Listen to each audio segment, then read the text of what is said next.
সাত আসমানের নাম সমূহ ও সেখানে কারা আছেন। প্রথম আসমানের নাম হল রুকাইয়া। এ আসমানে সমগ্র মানবজাতির আদিপিতা হজরত আদম আলাইহিস সালাম আছেন।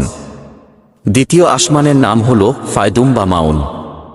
এ আসমানে হজরত ইয়াহিয়া আলাইহিস সালাম ও খ্রিস্টান সম্প্রদায়ের প্রবর্তক হজরত ঈসা আলাইহিস সালাম আছেন। তৃতীয় আসমানের নাম হল মালাকুত বা হারিজুন।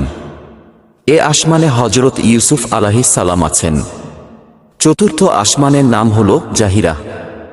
এ আসমানে হজরত ইদ্রিস আলাইহিস সালাম আছেন। পঞ্চম আসমানের নাম হল মুজাইনা বা মুসাহারাত। এ আসমানে হজরত হারুন আলাইহিস সালাম আছেন।